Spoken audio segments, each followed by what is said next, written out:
Just the fact that so many of you have joined us on such short notice really demonstrates the impact that Rabbi Jonathan Sacks has had on us, on our community, the entire Jewish world. I just want to start in the past 24 to 48 hours. I want to thank all the people and all the organizations who came together, the speakers who joined us on such short notice, as well as the partnering organizations, and especially our staff, Mizrahi office, for over the past 24 hours scrambling to put this together and to try in the best way possible to demonstrate the care and the impact that Rabbi Sacks has had on us as a community, and to give him the kavod that he deserves. I think that we're feeling a strong sense of unclarity. We live in a time of unclarity, in a time where we don't know what to do. Things are changing, our lives are turning upside down. And when we live in this unclarity and we are dealing with this, we generally look to our leaders. And there was no leader like Rabbi Jonathan Sacks to illuminate the right path, to illuminate with clarity and a sense of authority as to how we should deal with the uncertainties of life and with the misfortunes that we occur. At times in general, Torah and our Jewish lives are difficult to translate and make relevant to the modern world that we live in. But there was no one like Rav Sacks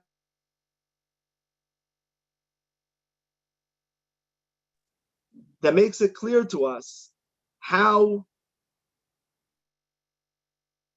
our everyday lives. When tzaddikim pass away, when our leaders leave us, the reason why we feel so bare of the impact that they made on our lives, and the fact that the things that in our lives generally seem impossible to grasp, they embody in such a powerful way. I think Rabbi Sacks, more than anything, devoted his life to representing God and his. And by doing so, he embodied one of the most important aspects of Jewish life, which is our role to be a representative of God in this world. And in general, that's something that we don't normally and necessarily live by and embody in the fullest extent. And sometimes it seems like an abstract idea. But Rabbi Sacks lived it. He embodied it. He represented for us what it meant to be somebody who represents God in this world. And for that, we are able to see a glimpse of what truly our potential is. And I think that legacy behooves us to think of how we as individuals and a community can continue and bear that mission, which is so difficult and such a large mission for us to even contemplate. However, tonight, we are mourning. We're reflecting on the darkness that we feel, on the uncertainty that we feel. And we ask that anyone who feels like they would like to comment, write a reflection, both on YouTube as well as on our chat, please feel free to do so. And together, as we struggle with the questions of how we can make sense of things that don't seem to make sense, we'll be able to see any glimmer of light in the darkness. We'll come together and be able to once again.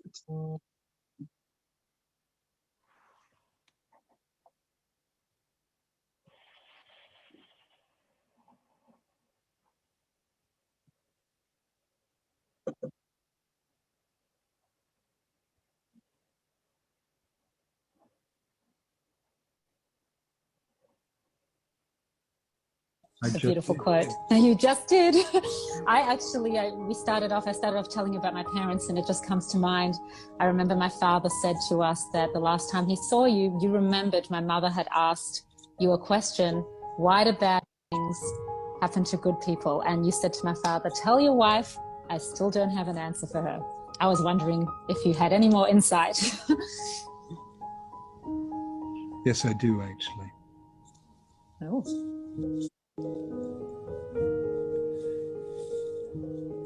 God does not want us to understand why bad things happen to good people. Because if we ever understood, we would be forced to accept that bad things happen to good people. And God does not want us to accept those bad things.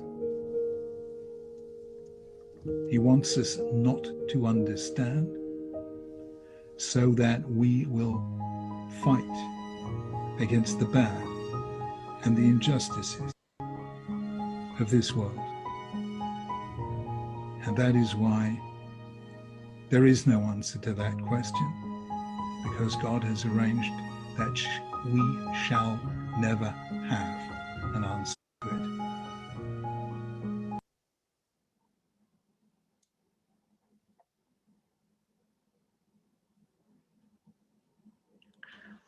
Good evening. I spent a considerable part of the last 2 days watching videos from Rabbi Sachs, Zecher Tzadik Livracha, reading tributes from around the world, and then watching all the Hespedim delivered at his actual Levaya, including, as many of you saw, from his daughter Gila, which literally brought tears to my eyes. There's nothing I can add to the hundreds of incredible tributes. Rabbi Sachs was larger than life, top of the top, literally our Gadol Hador and rabbinic leader. He was, as so many have called him, quoting from this week's Parsha, a Nasi Elokim, and even that doesn't do him justice. What can I add on any level? I'd like to therefore speak for a few minutes from the heart and share a personal reflection. To be clear, Rabbi Sachs wasn't my Rebbe, but he was a celebrity to me, to whom I was in awe of. I have only known Rabbi Sachs personally for 10 years, but in the last decade, I felt a special bond with him. I'm not delusional. I know that bond was only unidirectional, but it is his unique greatness and personal touch that helped me to feel that special relationship nonetheless. And it is this aspect of Rabbi Sachs that I'd like to share with you. I met Rabbi Sachs when I was blessed to somewhat share an honor with him at the 2010 Yeshivat Har Etzion annual dinner. I say somewhat because Rabbi Sachs was, of course, the main honoree, and Gush was kind enough to me as well. As part of this honor, I was able to spend time with Rabbi Sachs alone. What a privilege.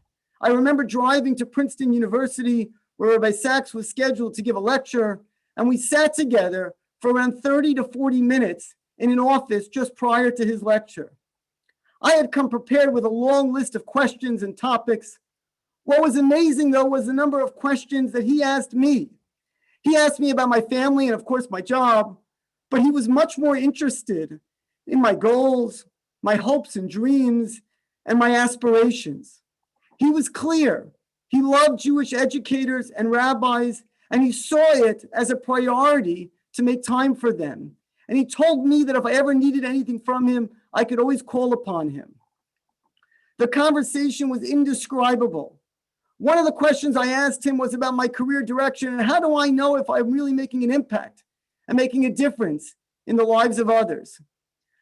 I really don't remember the whole answer, but I remember leaving the conversation truly motivated as he spoke to me about having a mission and a purpose in life.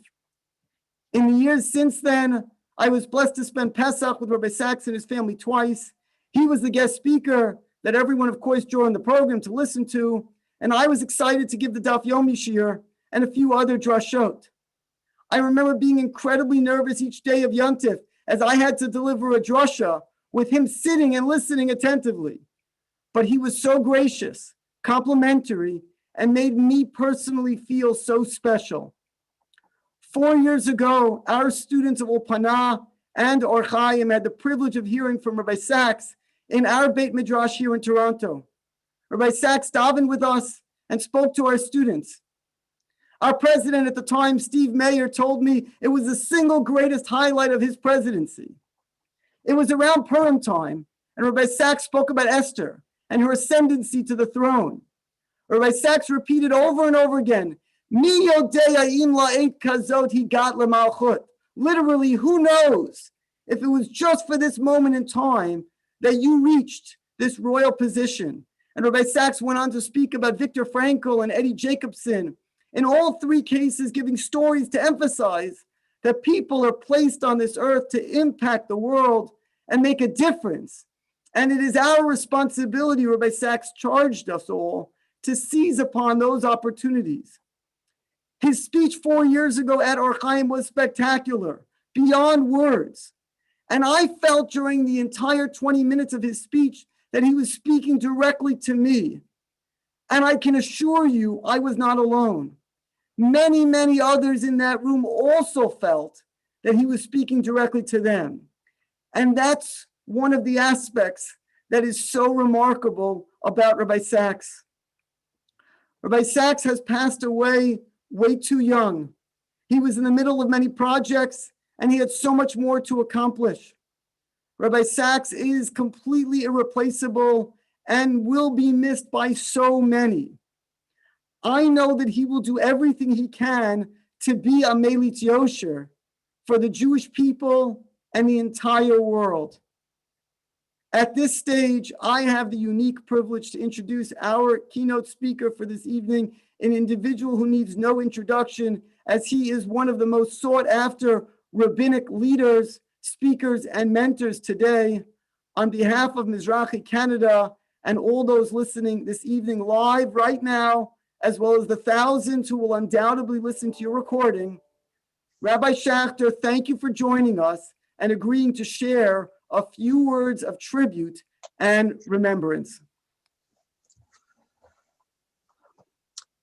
I want to thank you, Rabbi Grauer, very much for your kind words and also for your introduction. I want to thank Ilan Mazer for inviting me to participate in this most extraordinary tribute just earlier today. It was very hard for me to accept because we have a rabbinic principle, Emenachmin Bisha Shemesa Muto Lefonecha, which we normally understand is a concept of aninus. Before the kavura, there's no nechama.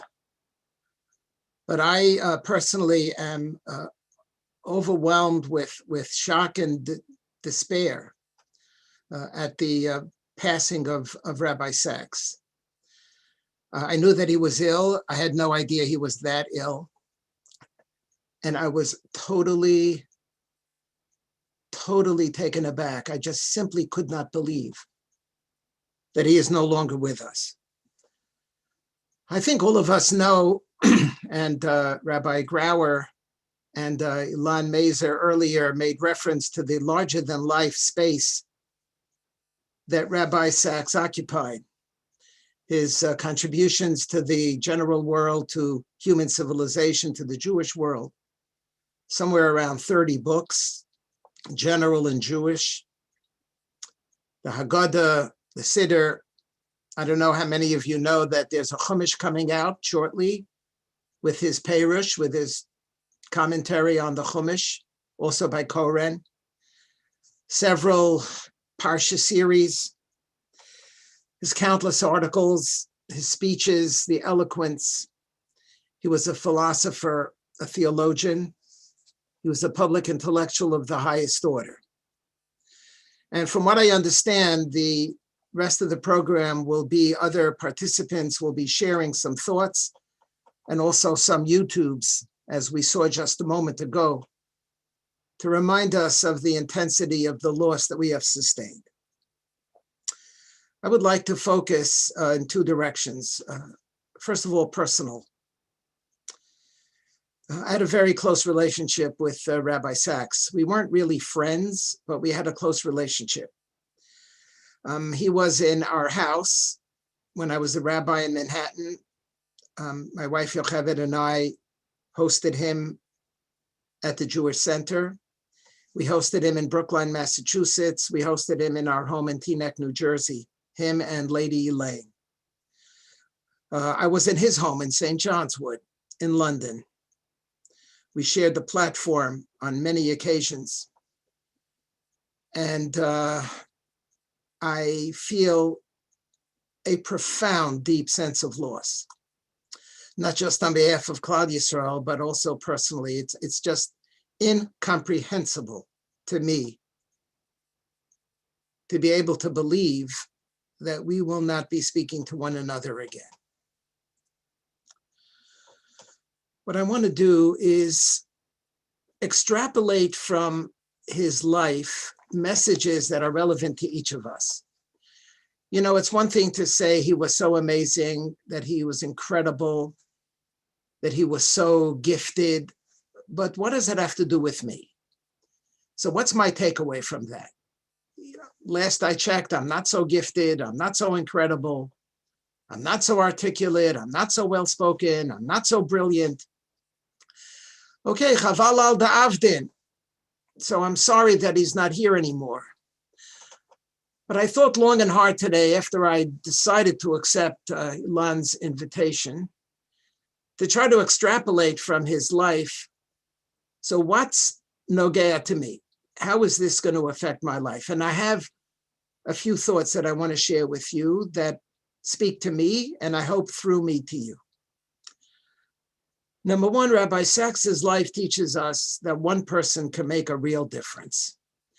And I would like us to stop for a moment and to really think about this, because most of us think that we do not and cannot make a real difference. You know, we're just this, we're just that, not so famous.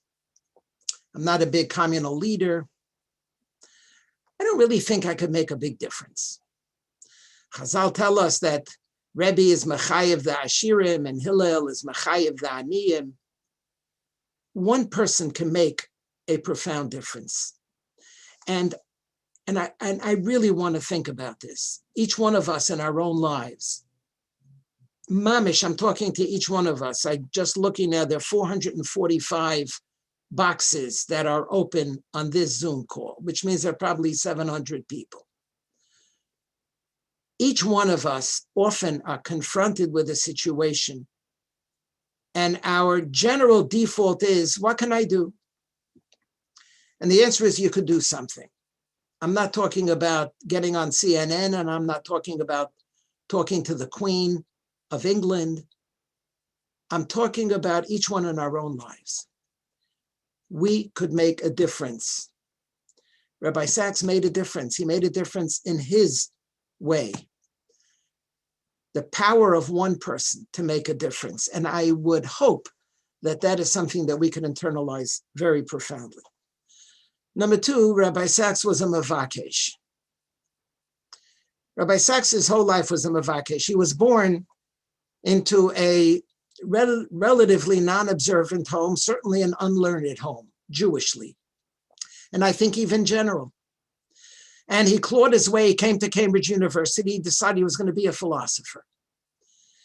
And he was not so interested in Jewish affairs and in Jewish texts and in Jewish knowledge, but he recognized that something was missing. And in his early 20s, maybe he was 20, maybe he was 21, he came to the United States. He made a special trip to the United States.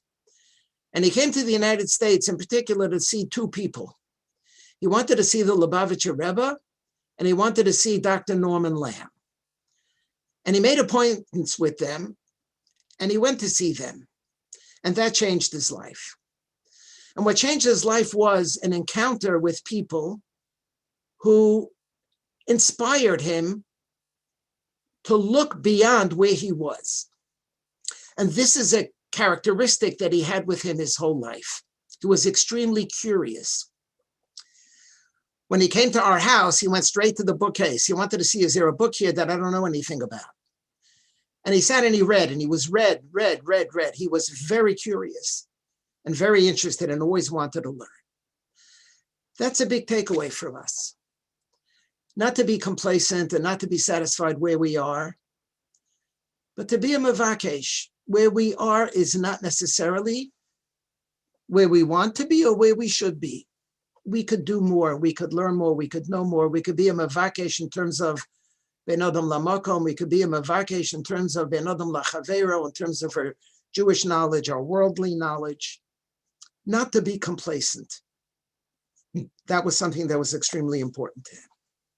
Number 3, huge, huge, huge yesod. And that is, you know something? The outside world matters. Now I'm going to say it again because we don't really internalize this. Because we live in a society, Baruch Hashem, we live in an Orthodox community where, you know, we're busy doing what we're doing and we could live ganz fine our whole lives within the confines of our community. We have enough work to do in our community. We have a day school, we have a shul, we have restaurants, we have a mikveh, we have a community. We're okay. And was geht on dorten, geht mir nicht an. What's going on out there? You know, it's a, you know, I don't really have to get involved.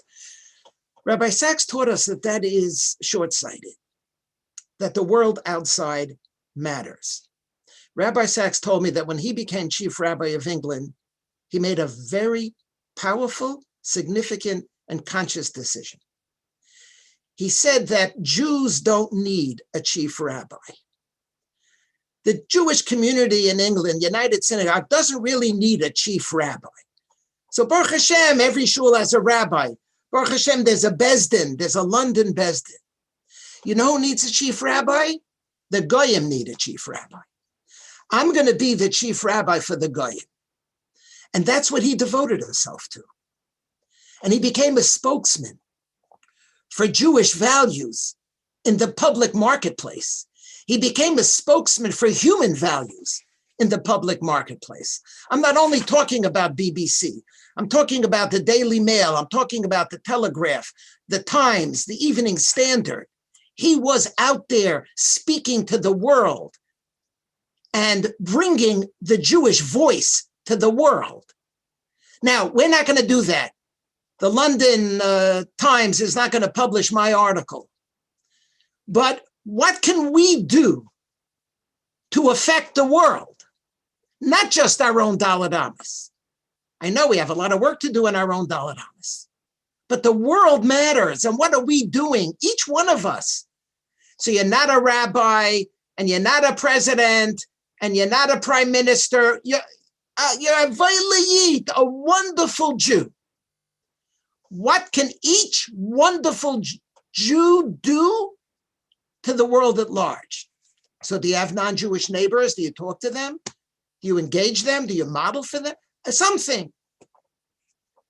The world around us matters. Gone are the days where we could just be happy as individuals and as a community, just taking care of ourselves.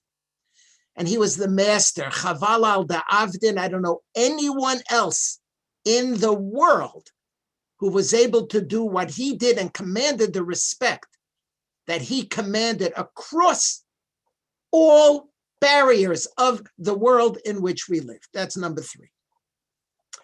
Number 4, discipline. He was very disciplined. You don't get to write 30 books and hundreds of articles and make hundreds of speeches when you're a batlin. When you're busy till you wake up in the morning and then you have your coffee and then you have to sharpen your pencil and then you take a walk and then you break for lunch. It's not going to happen. And I'm talking to everybody. I'm talking to myself. You're not going to write 30 books. I'm not going to write 30 books. Are we disciplined? Do we spend our time wisely? Do we take advantage of the time that we have? That's what he represented. Not just curiosity, but discipline. You sit down and you crank it out. I remember I would call to speak with him. And the secretary would say, Rabbi Sachs is not taking calls for the next month because he's writing a book. So I figured, I mean, that's unbelievable. First of all, just JJ, you know, I'm his friend. Say, yeah, should take my call. For the next month, he's not taking calls. I once brought a group of students to England and I wanted to meet with him. I'm sorry, he's not available. He's writing a book. First of all, to write a book in a month, it's pretty impressive. But to sit on a chair for a month and focus, discipline, we ask ourselves, are we disciplined? And how much more could we accomplish? Whatever that accomplishment is, whatever it may be, if we're disciplined. Number 5, a Baal Chesed. The world doesn't know the Chesed of Rabbi Jonathan Sacks. I'll just tell you my most recent story. So I have a friend who was Nebuch dying of cancer, serious. And he was an aficionado of Jonathan Sacks. He would read him and in fact, he even called him Jonathan. When I would talk to him and call him and ask him how he was doing, I read Jonathan. His kids decided that somehow if Rabbi Sacks could give him a call to give him chizuk, that would really mean a lot. So they reached out to me because they knew I had a relationship with him. And I said, let me see what I could do. I reached out to Joanna Ben Arosh, who was his chief of staff, and I told her the story. She said, let me see what I could do. At 2:00 in the afternoon, she emails the family, Rabbi Sacks will be calling you within the hour. And Rabbi Sacks called this guy, this simple, sweet, wonderful, extraordinary pearl of a human being who was dying of cancer. And he spoke to him for 15 minutes and the call got dropped twice. And each time Rabbi Sacks made the call again, he recalled. And he gave him so much chizuk. And that meant the world to him. And it was just unbelievable because that was the last conversation that he had until he slipped into a serious illness and he passed away. Why did Rabbi Sacks call this person? What, did Prince Charles know he was calling this person? Did the Archbishop of Canterbury know he was calling this person? Who knew he was calling this person? He knew who he was, and he knew that if he would put a call into this person, it would be a chesed ein l'shayir, unbelievable. The last point I want to make is Rabbi Sacks is a father. Rabbi Sacks is a father. So here I'm speaking more to community leaders, but it's not mochrech, it's relevant to all of us. So the Eibishter should be good to us and we should have children. Mirz Hashem, we should be zeicha that we should have children. And you know what? That's great. And you know what? We're busy. We're very busy. We are like super busy. We have to make a parnasa. We're running around. We have to relax. If we're a Jewish communal leader, we have to take care of the Jewish world. We've got students. We've got balabatim. You know, we got a world to save. And the Eibishter wird helfen. You know, Baruch Hashem, the wife will take care of the kids. You know, the principal of the school, the teacher. It's going to be okay. And whatever we are, we slaughter our children on the altar of the Jewish community. We slaughter our children on the altar of the Jewish community. Because we have to run Dominion, we have business, we have meetings, we have shiurim, we got stuff with our machat malachim, but the feast, the world depends on us, our shul, our school. The Rambam says, how many people did Avram have an influence on? How many are there? When he turned around, when he left, 2 weeks ago, how many people could he see the end of the line? The Rambam says, the beginning of Hilchos Avodah Zarah. Alafim u'revavos, thousands and tens of thousands. Where did they go? What happened to them? Where are they? Vayera Chayesara told us, Vayetze, Vayishlach, Vayeshev, Mika. Where'd they go? What's the nitzchias of Avram? Ki beyitzchak yikare lechazar. It was his children. It was his child. Avram Avinu, Avhamon Goyim. The end of the day, he lays down. Ki beyitzchak yikare lechazar. I think it was Elon earlier, or maybe it was Rabbi Grau, I don't remember, who referenced Gila's hesped for her father. You must watch Gila's hesped for her father. You must watch when Rabbi Sachs won the Templeton Prize a couple of years ago.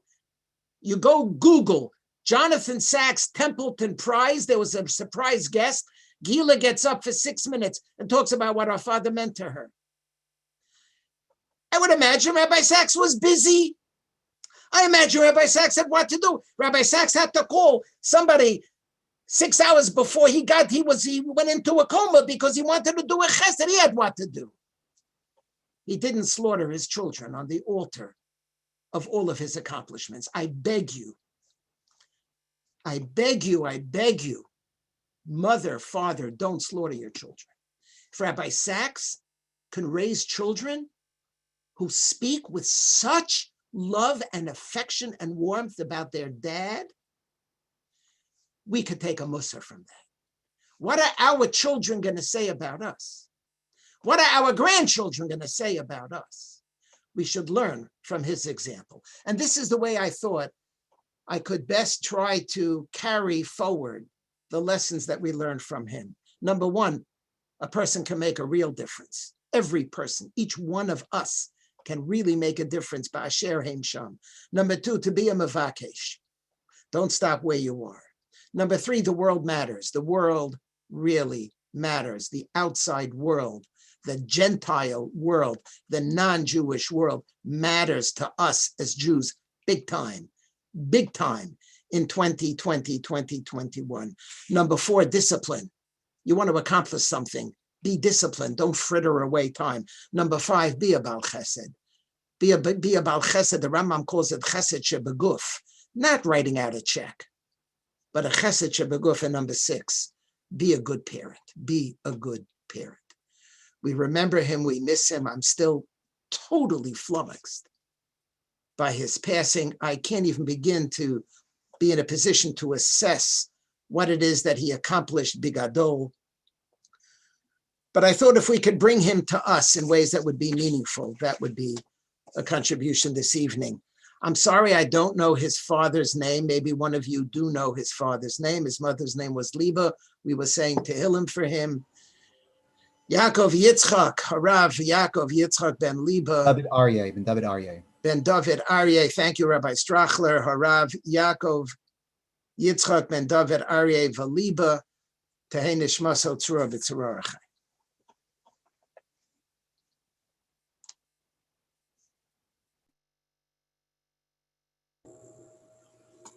Rabbi, please select desired text on the website first. Rabbi, it's an honor to be able to follow you with just a few words. You really said it all, and you honor our presence. You honor all of Canadian Jewry with taking out of your very busy schedule because of all the things that you do. And we are humbled to be able to have you be maspid, the rabbi of the English-speaking world, Rabbi Jonathan Sachs. And I do mean that he was the rabbi of the English-speaking world. And the way that I know this is because I get an opportunity to go to a lot of bar and bat mitzvahs. And I will tell you that the one source that is quoted most often by B'nai Mitzvah is this new perush that I never had growing up. It's not Rashi, it's not the Ramban, it's Rabbi Jonathan Sachs. And that seems to be the new commentary, especially now with the advent of his new Chumash, which will be published shortly.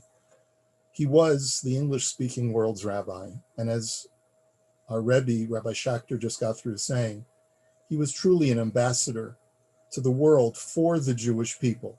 But he wasn't just the ambassador, but he delineated that as the role for each and every one of us. And he taught us that we need to find a common language that we can use to speak to the world, just as Avraham did, and to be able to promote God and ethical monotheism and morality and goodness to the rest of the world. And we don't need to speak the Queen's English the way he did, each person in his or her own way. I recall back to 9 years ago, Parshas Lech Lecha, 2001 in October. I had just come to the Bayit. We had just moved to Toronto. We were here for barely 2 months. Paul Shaviv, who at the time was the principal of Chat, had a personal relationship with Rabbi Sachs and was able to secure a visit from the rabbi and the Rebbitzin, from Rabbi and Lady Sachs. And the Shabbos, coming to the Bayit, being new to the shul, that Shabbat will stick in my mind forever. It was electrifying. People were hanging from the rafters. And not only were Rabbi Sachs's words inspiring, moving, uplifting, but at that Shalosh Udas, at that Sudash Shlishit, we had Jews from all over Thornhill, the religious, the non-religious, the black hats, Kippas Rugaz, the Chabad, the Mitnagdim, everybody came. They were hanging from the rafters. And Rabbi Sachs was really in his element.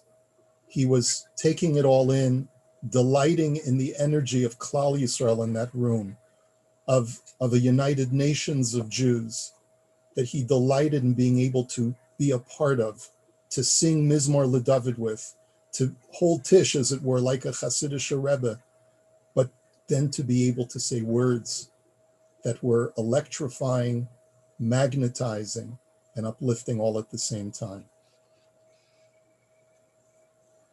The Friday before that Shabbat, he had come to the Federation building, to the UJA, where a number of different rabbis from all different denominations gathered to have breakfast with him.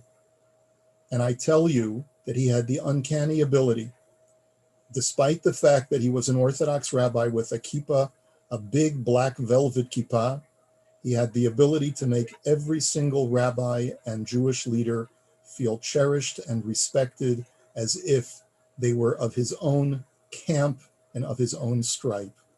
Because for him, those distinctions really didn't matter. I just want to leave you with something that I was looking at for this week's Parsha, for Parshas Chayei Sarah, from his Covenant and Conversation, just the last 2 sentences of a Dvar Torah that he wrote in 2016, about how the Torah records that Avraham and Sarah lived full lives, despite the fact that they had very, very difficult lives, and they went through their own trials and tribulations. But when you end up living a life that is filled with meaning, where you are able to successfully transform the world around you, then you can leave this world with a tremendous sense of peace and a tremendous sense of satisfaction. And Rabbi Sachs writes as follows: to place your life in God's hands, to have faith that whatever happens to you happens for a reason, to know that you are part of a larger narrative, and to believe that others will continue what you began, is to achieve a satisfaction in life that cannot be destroyed by circumstance. Abraham and Sarah had that faith, and they were able to die with a sense of fulfillment. To be happy does not mean that you have everything you want or everything you were promised. It means simply to have done what you were called on to do, to have made a beginning, and then to have passed on the baton to the next generation. The righteous, even in death, are considered to be alive. Tzadikim afilu b'mitatam kruyim chayim, because the righteous leave a living trace in those who come after them. That was enough for Abraham and Sarah, and it must be enough for us.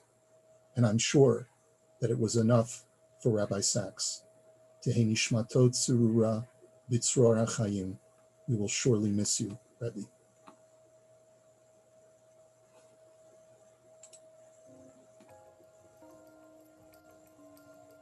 My lords, allow me to speak personally as a Jew. Something about our faith moves me greatly and goes to the heart of this debate. At the dawn of our people's history, Moses assembled the Israelites on the brink of the Exodus. He did not talk about the long walk to freedom. He didn't speak about the land flowing with milk and honey. Instead, repeatedly, he turned to the far horizon of the future and spoke about the duty of parents to educate their children. He did it again at the end of his life in the famous words, "You shall teach these things repeatedly to your children, speaking of them when you sit in your house, when you walk on the way, when you lie down, and when you rise up. Why this obsession with education that has stayed with us from that day to this? Because to defend a country, you need an army, but to defend a civilization, you need schools. You need education as the conversation between the generations. Whatever the society, the culture, or the faith, we need to teach our children, and they theirs, what we aspire to and the ideals we were bequeathed by those who came before us. We need to teach them the story of which we and they are a part. And we need to trust them to go further than we did when they come to write their own chapter.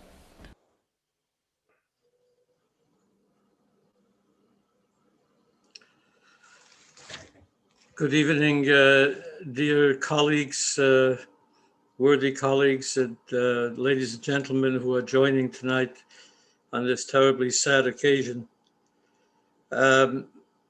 We all will look back and try to remember when we found out the terrible news of the passing of dear Rabbi Jonathan Sacks. Probably the way I found out is a little bit odd, but in the context of who he was, very fitting. Came home from shul, made Havdalah, and then did my usual thing, was turn on the computer. And I had an email, which I will read to you.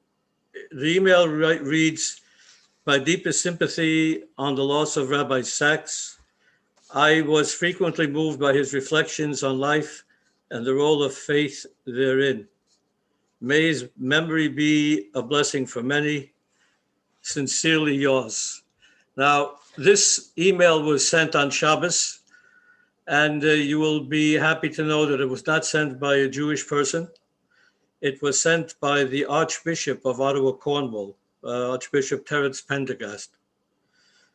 And it was quite, in a sense, uplifting at the devastation of the news to know that his impact went so far that archbishops, and I'm sure he's not the only one, would say without any hesitation that they got their leadership, their inspiration, their feeling about the importance of faith from dear of Jonathan. Just the next day in a class that I give, I got a note from someone who I totally didn't expect to get saying, we should say Tehillim for the late chief rabbi. This is a person who was not in any sense religious, but felt connected. And we start thinking about the reach that he had. And we're talking about Canada, and he comes from England. But his reach was global, and his impact was infinite. Now I'm jumping back a number of generations. Long ago when I was young, or younger, I had family that lived in England. One of them was a cousin of mine who was a rabbi in one of the shuls in the United Synagogue.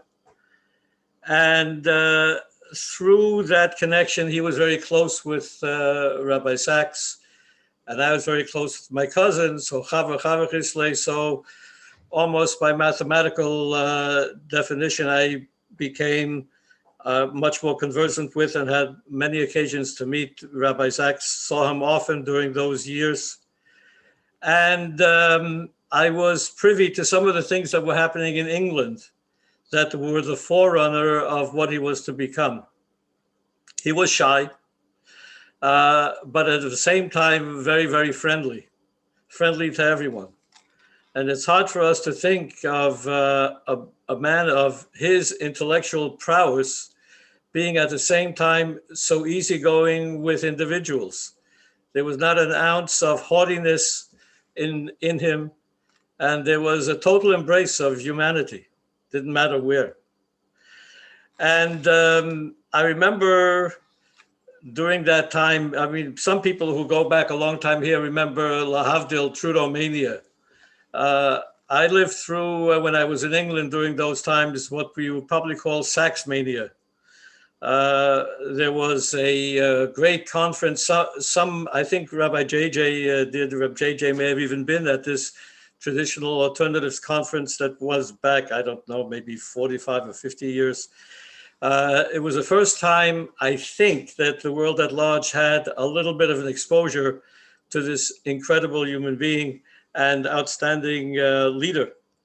And from that time on, England was captivated by him. He became the chief rabbi. And there's always this question that rabbis ask, the question is, what happens to the Kohen Gadol after he finishes his term? What do you do after you're chief rabbi? And he answered that question in such an eloquent way, because after he left the position of chief rabbi, after he retired from there, he just grew generally into becoming the world's chief rabbi. Not just the chief rabbi for the Jewish community, but as has been pointed out, the chief rabbi for the world at large. It was deliberate on his part because he understood the bigger picture. And I am deeply grateful to Rabbi Jay Kelman, who shared a video that he had made with of Rabbi Sachs's visit to Toronto a number of years ago. And I watched it, and there was something in it that really struck a chord about what he was all about. And this was his talking about the students that came to him, the Union of Jewish Students in England, because they were battling anti-Semitism on campus. And they came to him with the question, what do we do for this? How do we fight this? And I'm sure if we were asked this question, and we asked it maybe as rabbis, we're asked this in various ways, we think about it sometimes. We say, what can you do about it? Whatever. We may have ideas, but I'm not sure how much impact they make. And Rabbi Sachs, in his unique genius, took an approach which showed why he was so much larger than life and how much he was able to transcend the small stuff and to really always, and this was his genius, to always focus on the big picture. He's told the students, looked them straight in the eye and said, you are going to become the leaders of the fight on campus against Islamophobia. Well, it took tremendous genius to say, where would you look? You looked, fight anti-Semitism by fighting Islamophobia. He insisted they do this. They followed him. And this became a powerful force on campus that at one and the same time brought Islamophobia to the fore and the fight against it, and also cemented relationships between the Islamic and the Jewish community. And what a wonderful insight and foresight about how to step outside of the usual and not look at ways to knock people down and not look at ways to lament, but really to focus on how can I actually make a difference and how can I stay positive? He had challenges in his life. Being a chief rabbi is not a picnic, but at no point in time did he ever steep to any pettiness. He was always above the fray. And in his leadership role, which after he became chief rabbi of England, finished his term, he became chief rabbi to the world, he was able to show how to always focus on the big picture and to understand that pettiness gets you nowhere, that largesse, understanding, commiseration, appreciation, and working together gets you everywhere. Today's Torah reading coming up is about something quite appropriate as we contemplate this extraordinary human being who graced our world and has bestowed us with so much blessing. Toward the end of the Torah reading of Chayei Sarah, we're told that Avraham Avinu, who was in his time the one who brought that great message to the world, that he was buried by his children, Yitzchak and Yishmael. Going backwards now, we're looking at it, we see these were two nations that were emanating from Avraham Avinu.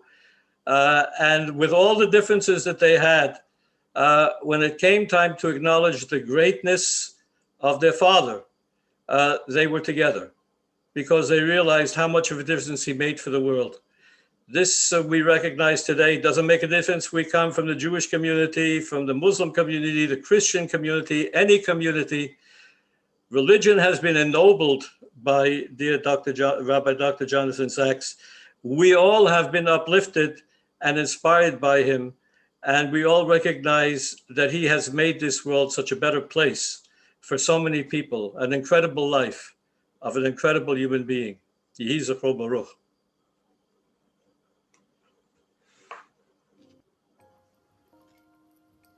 When we have too much of the I and too little of the we can find ourselves vulnerable, fearful, and alone.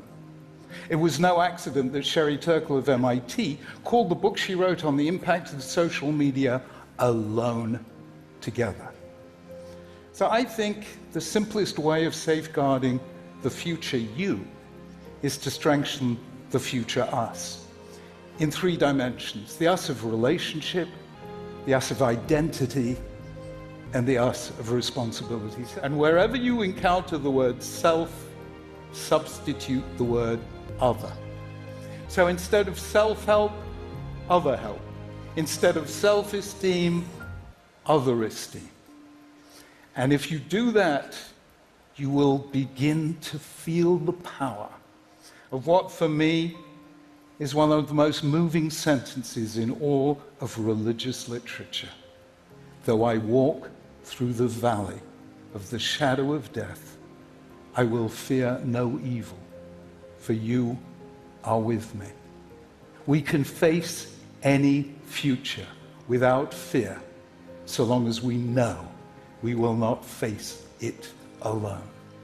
So, for the sake of the future you, together, let us strengthen the future us. Thank you.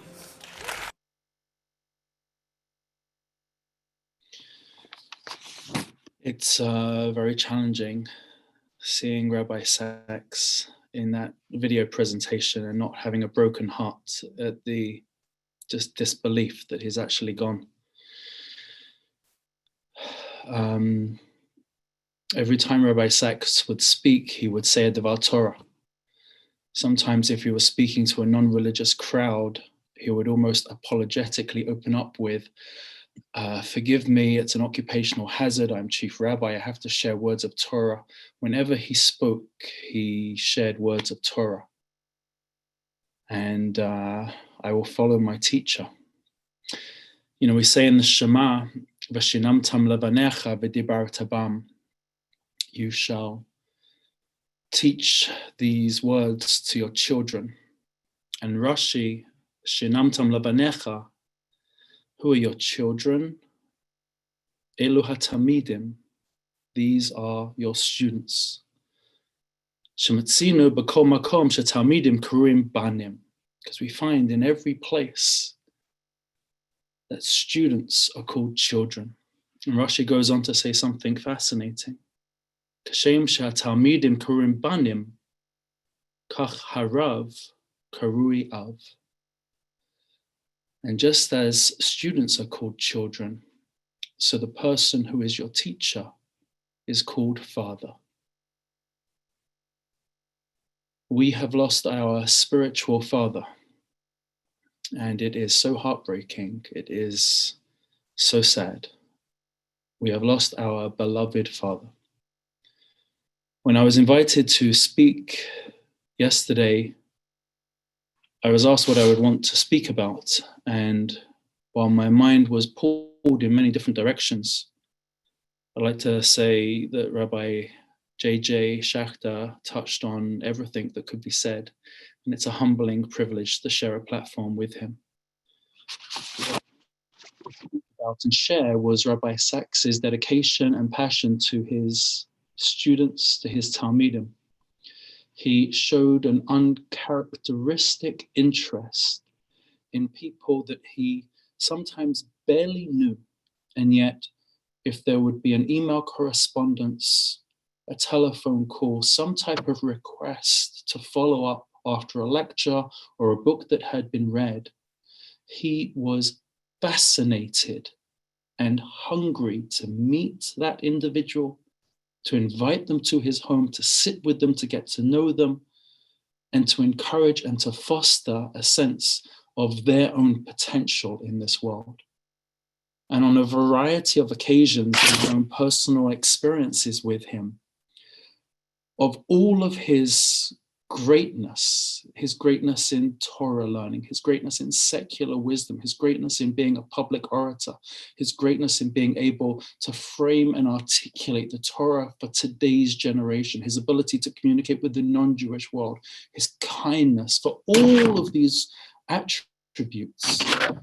What stands out for me was his ability to inspire young people and to get to the heart of appreciating, looking up to, admiring, and respecting with the utmost of respect young adults, teenagers, kids. Of the dozens of reviews, of posts, of messages that I have been looking at over the last few days since hearing of the tragic news, there was a line that was spoken at his eulogy by Reverend Lionel Rosenfeld, who said, quoting the chief rabbi, "When I die, I don't want to be known as the chief rabbi. When I die, I don't want to be known as a great scholar or intellectual. When I die, I want to be known as the individual that handed out sweets to children in synagogue." He loved children and he believed in making space for tomorrow's generation to grow. And he would say oftentimes, the space we allow for the next generation to come in will be to the degree that they are able to grow. If we make a small space for them, they will remain small. If we believe in them and open up new vistas, they indeed will grow large. I was speaking with a friend, also a student of Rabbi Sachs. He shared with me, Rabbi Johnny Solomon, a beautiful midrash at the end of Moshe's life. And I'd like to capture just two images at the end of Moshe's life. Before Moshe died, midrash teaches us that he forgot all of his Torah learning. And after begging and requesting from HaKadosh Baruch Hu that he should remember his learning, it wasn't to be. And the day before his death, he forgets everything and it doesn't come back. Midrash says that Moshe Rabbeinu went and sat down at Yehoshua's feet and he learned. There are two primary messages that can be taken from this midrash. The first, Moshe's absolute love of Torah and his incredible humility. That notwithstanding Yehoshua being his student, it didn't matter to him, such was his love. He wanted to humble himself and sit at the feet of Yehoshua. The second message, perhaps even more powerful, was Moshe Rabbeinu's dedication of his students as the leadership of tomorrow. Rabbi Sachs, somehow or other, rubbing shoulders with princes, heads of state, and leaders of the world stage, felt it was more important to put at the forefront of everything tomorrow's leaders, children, teens, and young adults. On one occasion, there was a story he tells himself in his wonderful book, From Optimism to Hope. Will we have Jewish grandchildren? More apt a title, Will we have Jewish grandchildren? He tells a story of how he received an invitation from the Prime Minister to be invited to 10 Downing Street. And he was particularly happy, excited. He never sought out honor, but now that he was given this invitation, this was certainly a very important moment for him. He checks his calendar and he sees that a brand new Jewish primary school, what we call in North America an elementary school, Jewish elementary school, was being dedicated. He was scheduled to open the new elementary school. It was on the same day at the same time. He responds to 10 Downing Street with his apologies, but he was not able to attend the event with the Prime Minister. This was the Prime Minister of England. And he actually said to him, we need government for the well-being of society. But at the same time, we must prioritize schools for the well-being of the world. He was particularly fond of quoting the Gemara, the Hachamim that approach the city and they say, please show us the Notori Carta, the defenders of the city. And they bring out the soldiers and they said, these are not the Notori Carta, these are not the defenders of the city, these are the destroyers of the city. And the city folks say, well, who are the defenders of the city? School children are the defenders of the city. This is your future. He loved telling that Gemara. I'm struck by the final scene of Moshe. It's a heartbreaking scene. It's a burial in private with no one there, with no disciples, no Zakenim, no Yoshua, nobody. Kodesh Baruch Hu buries Moshe Rabbeinu and nobody knows where his burial place is. For the family, as England goes into another lockdown, there was nobody at the funeral. There were family members and the handful of individuals that gave a chesed. It's an incredible similarity. And yet we know, notwithstanding how nobody attended Moshe's burial, the words of Moshe Rabbeinu continue to live on. The shiva, I'm told from a close family friend, isn't a shiva. People are not allowed in each other's homes. The children are separate from the other siblings, separate from Elaine. For 1 hour a day, 15 people only are being allowed to enter into the home for 1 hour. The leader of our generation has a shiva smaller and more humble than an ordinary individual. And yet I can't help but think that this was the same goodbye that Moshe Rabbeinu himself received. His words will live on, his teachings will live on. Although we have lost our spiritual father, nevertheless, we have a guidebook. He's given us a map and we know the path. It was about making this world beautiful, making this world reach its redemption. And he showed us the way. We may be bereft and we may no longer have him in our world, which leaves us with shock, disappointment, but it does not leave us with despair. For he has taught us how we must go on. Finishing with his words from the introduction to his collection of essays called Lessons in Leadership. He writes, one of the most important tasks of a leader is to encourage leadership in others. We each have a role to play in strengthening Jewish life, and the scale in which we do so does not matter. If we make a positive difference to one person, that is enough. One life, our sages said, is like a universe. Therefore, if you change a life, you begin to change the universe in the only way we can. One person at a time, one day at a time, one act at a time. Yehi Zechro Baruch. May his memory always be for a blessing. Amen.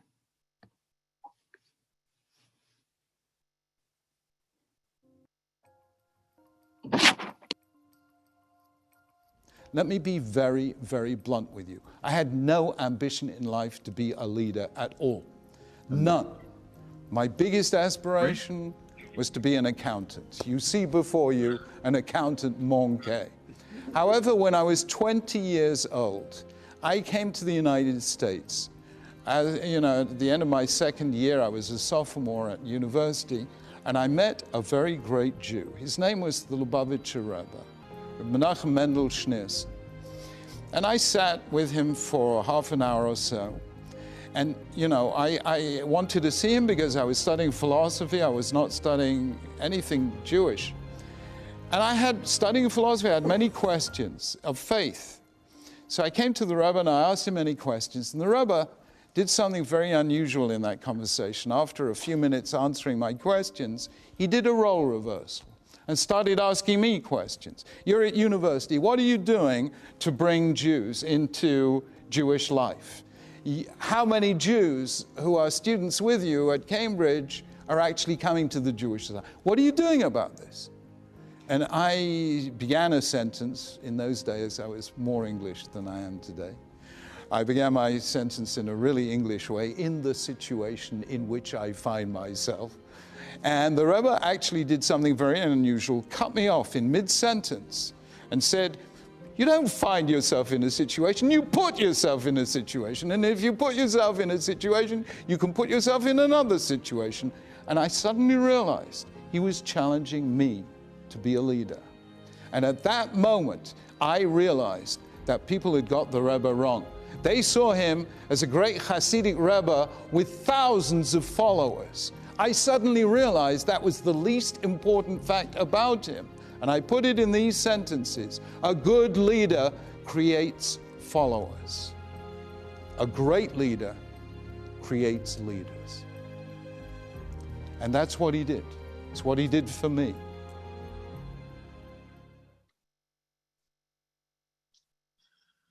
I feel honored and unworthy to say a few words.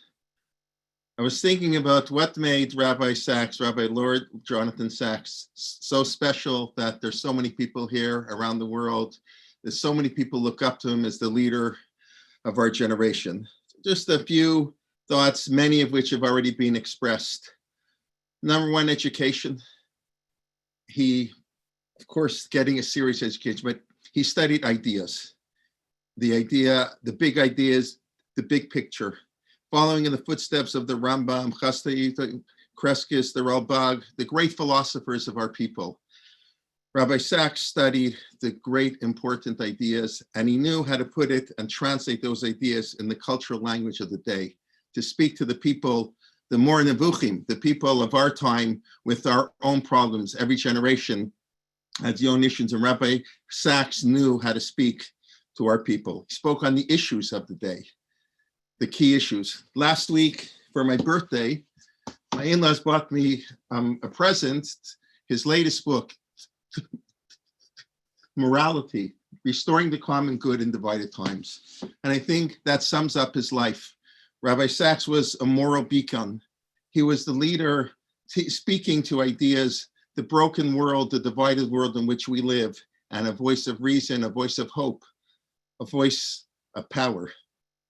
He was Lomed Mikol Adam. Rabbi Sachs understood we can learn from everybody, from all religions, from all people. We spoke already, a company mentioned his trip to Toronto 10 years ago, when he spoke on many occasions, spoke on behalf of a 10th anniversary of Torah in Motion. And he spoke at Sher Shemaim. We had a huge crowd. And the next night he spoke at University of Toronto. We had a program with him and Charles Taylor, who's a Roman Catholic philosopher.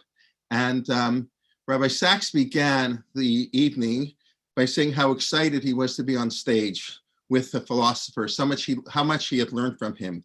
And then he explained that our tradition teaches that when one sees a sage, one makes a bracha, one has to make a blessing. And in front of a packed house, he made the bracha b'shem u'malchut, shenatan michachmod lebasar v'dam, that God who's given his wisdom to human beings. And the power of that moment, here he is making a bracha with a Roman Catholic theologian and philosopher as they beginning to engage in a conversation. Because he was a Lomed Mikol Adam, he could be a Malamed Mikol Adam. He could teach everybody. As you've already heard, the chief rabbi of the non-Jewish world, the chief rabbi of the Jewish world, he reached so beyond the Orthodox community. And that really is a special talent, a talent that unfortunately we have lost in our time. He was an Or L'Goyim, a real light for all of us. And he made us proud to be Jews. When you heard him speak, when you read his work, you felt wonderful. You felt this is such a great message that we have, great teaching that we have to strive to live up to. As we all know, he was a great writer and a great speaker. But it's not, as As Rabbi Schechter mentioned, this doesn't just happen on its own. It takes great discipline. It says there's some natural talent, but you have to work. And Rabbi Sachs worked on it. His poetic use of language, the range of sources, the portrait he would paint, the relevance, his words were so inspirational. I cannot think of a better introduction to Tefillah than his introduction in the Koran Siddur. Each one of the introduction to the Yamim Tovim, he takes ideas we've known since we were in kindergarten, and we've heard over and over, and he put a new light, a new spin, a beautiful, beautiful understanding and message that resonates for many, many years. He recognized what his mission was in life. As you heard, and you heard him, he just say it, he came to America to see the Lubavitcher Rebbe, planning to be a professor of philosophy. The Rebbe said, what are you going to do? And I thought of something, I pulled out his Haggadah, the chief rabbi's Haggadah, and I think there's an idea there, and to me, it parallels what the Rebbe had told him. It's what he himself calls a radical interpretation of the Rasha. Says the Rasha asks, Ma havodah zot lachem? What is this work or service unto you? And we all struggle. What exactly makes him a Rasha? What Rabbi Sachs said is the son, the child, the son or daughter, is turning to their parent and saying, Ma havodah zot lachem? What is this? What does Judaism mean to you? You want me to be a good Jew. What type of a model do you lead for us? If we want our children to make a difference, we have to model that life. We have to live that life. We have to have a love of Judaism. Only through love can you have,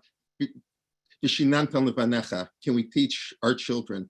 And I think the Rebbe was asking Rabbi Sachs, what are you going to do? What is this avodah? And he took that message to heart, and he transformed his life and the life of thousands and millions of people for many, many years.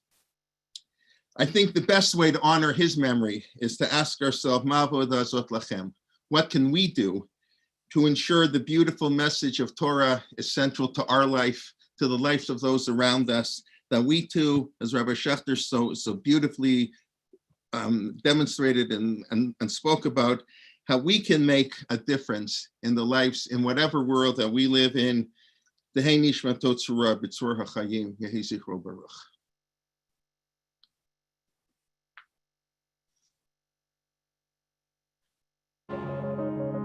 I'm a Jew because, being a child of my people, I have heard the call to add my chapter to its unfinished story. I'm a stage on its journey, a connecting link between the generations. The dreams and hopes of my ancestors live on in me, and I am the guardian of their trust, now and for the future.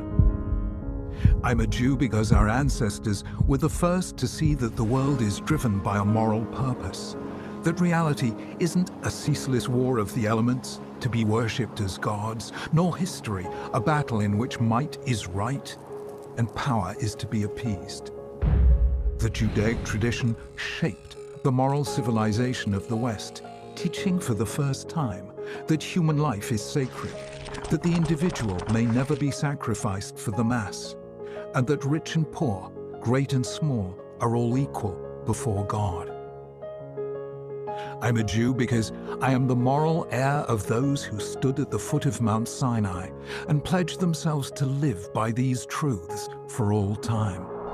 I'm the descendant of countless generations of ancestors who, though sorely tested and bitterly tried, remained faithful to that covenant when they might so easily have defected. I'm a Jew because of Shabbat, the world's greatest religious institution, a time in which there's no manipulation of nature or our fellow human beings, in which we come together in freedom and equality to create every week an anticipation of the Messianic age. I'm a Jew because our nation, though at times it suffered the deepest poverty, never gave up on its commitment to helping the poor or rescuing Jews from other lands or fighting for justice for the oppressed, and did so without self-congratulation, because it was a mitzvah, because a Jew could do no less. I'm a Jew because I cherish the Torah, knowing that God is to be found not just in natural forces, but in moral meanings, in words, texts, teachings, and commands. And because Jews, though they lacked all else, never ceased to value education as a sacred task, endowing the individual with dignity and depth. I'm a Jew because of our people's passionate faith in freedom, holding that each of us is a moral agent and that in this lies our unique dignity as human beings. And because Judaism never left its ideals at the level of lofty aspirations, but instead translated them into deeds which we call mitzvot, and a way which we call the halacha, and thus brought heaven down to earth. I am proud, simply, to be a Jew.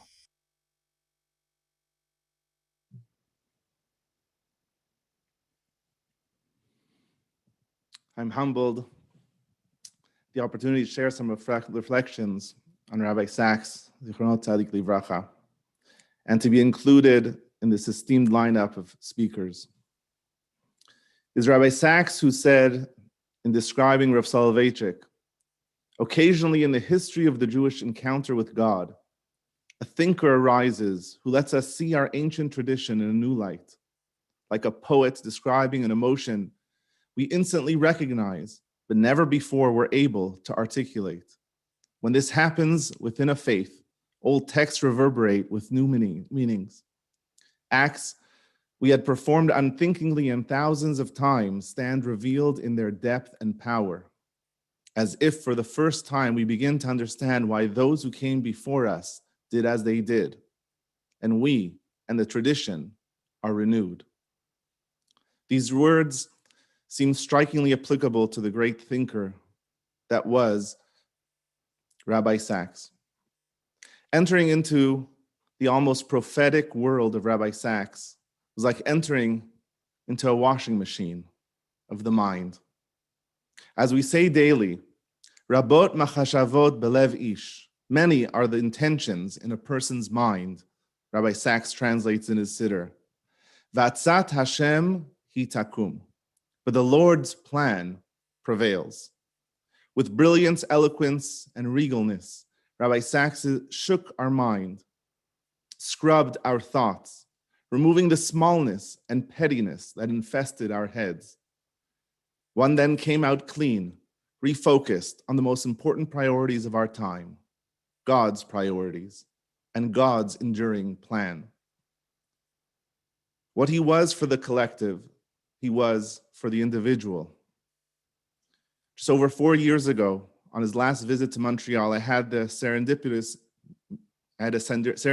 meeting with Rabbi Sachs.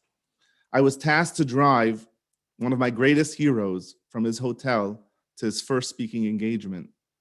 This was a most transformative drive, to say the least, and I have shared it many times. Among my missions, I aimed to ask Rabbi Sachs one good question. After some chit-chat, which was hardly chit-chat, I waited for my chance, careful not to interrupt his careful preparations, and all the while trying to keep my eyes on the road. Where can one make a greater impact, I asked, in a day school or a synagogue? Rabbi Sachs paused and answered in a way that only he could. Without question, he said, one can make the most impact in a day school. Communities should have their primary focus on day schools, but in partnership with strong synagogues. Most would have seen it as a diplomatic answer, whereas he unpacked his response, asserting that shuls are where day school graduates are integrated into the community, and their strength will help determine the success of the day school experience. It was nothing close to a part of answer. After sharing a quote from Rav Hirsch and a personal anecdote to justify his position, the matter was settled. At this critical juncture in my life, having my feet unsettled in both schools and shuls, it turned out to be an affirming and transformative car ride. For me, almost akin to his own encounter with the Lubavitcher Rebbe, which we just heard of. Today I realize there was so much more breadth and depth to his answer. Did Rabbi Sachs truly believe one can make the most impact in a day school? I don't know. But Rabbi Sachs at that moment was with me. He was clarifying my intentions. He was somehow unbelievably sensitive to where I was and was fully invested in me in that moment. Perhaps if a shul rabbi had asked, he would have answered differently. An author, a scholar, philosopher, a physician, a simpleton. When asked about his greatest achievement, Rabbi Sachs would point to the fact that he more than doubled the capacity of the Jewish day school system in the UK during his tenure as chief rabbi. Somehow, I would not be surprised if someone had told me that it was a day school leader who had asked him that question. Rabbi Sachs's great accomplishments spanned wide realms. As a pulpit rabbi, a teacher, an author, an ambassador of God to the world, as a spouse, a parent, and a grandparent. Because it wasn't about him, it was about you. It was about clarifying your intentions. It was about the Jewish people and clarifying our intentions. It was about the world and clarifying its intentions. It was ultimately about God's priorities and God's enduring plan. On hearing the news of the passing of Rabbi Steinsaltz, Zatzal, Rabbi Sachs said he had an unrivaled ability to convey religious truths even to very secular people. He was imaginative, humorous, unconventional, but deeply spiritual. He was unique, and we are now an orphaned generation. We have had the greatest privilege to live in the generation of Rabbi Sachs. Losing him, we have become further orphaned. In a letter to the father of Rabbi Eger, the Kotzker Rebbe wrote, "Parents bring us into this world. Teachers bring us to the next world." Rabbi Sachs was my teacher. Rabbi Sachs was a teacher of a generation. To conclude, in his own words, teachers open our eyes to the world. They give us curiosity and confidence. They teach us. They ask questions. They connect us to our past and future. They're guardians of our social heritage. We have lots of heroes today: sportsmen, supermodels, media personalities. They come, they have their 15 minutes of fame, and they go. But the influence of good teachers stays with us. They are the people who really shape our life. What a privilege. What a loss. What a responsibility on us all. Yehi zichro baruch. Amen.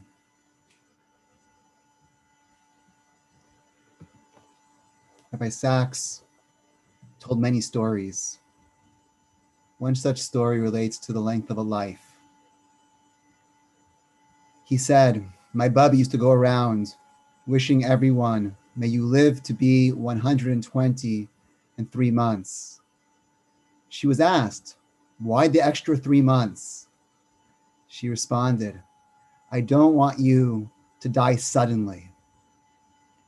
Rabbi Sachs, from our perspective, died suddenly. And the fact that we all are feeling such loss in our hearts is a reflection of the power of his words to connect to our souls. And we join his family in mourning this wonderful person, this wonderful neshama, this wonderful teacher, this wonderful soul.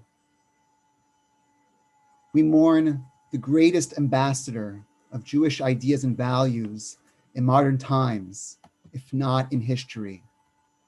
Rabbi Sachs has shown that we can be true to our faith and a blessing to others, regardless of their faith. Rabbi Sachs lived like Avraham, v'haya bracha.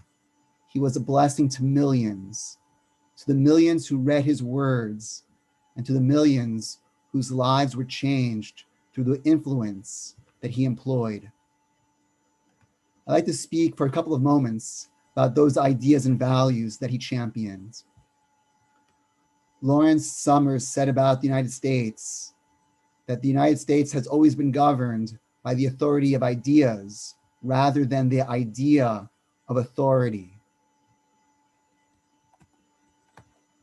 What matters to a Jew is the authority of ideas. What mattered to Rabbi Sachs was the authority of ideas. Rabbi Sachs was a master craftsman and communicator for so many of the ideas that truly matter, the ideas that matter to our community and to our society. Rabbi Sachs has shown more than anyone why the Torah has never been more relevant than it is right now, and why the work of rabbis and religious leaders all around the world remains so important. What were those ideas? Rabbi Sachs's ideas speak to us as Jews. They call upon us to practice Judaism while thinking about Judaism. He asked us to think deeply and honestly about how to overcome our internal conflicts. He called upon our young people to write their letter in the great scroll of a Judaism that uniquely contributes to the great human story. Those ideas call upon us to abandon our self-image as a people alone in the world and to reclaim our purpose as a partner with God in the struggle for tzedakah and mishpat, charity and justice. Some of Rabbi Sachs's ideas speak to us as members of humankind. Those ideas ask us to appreciate the meaning contained within our differences, to reject a pluralism that homogenizes in favor of recognizing the dignity we each uniquely possess.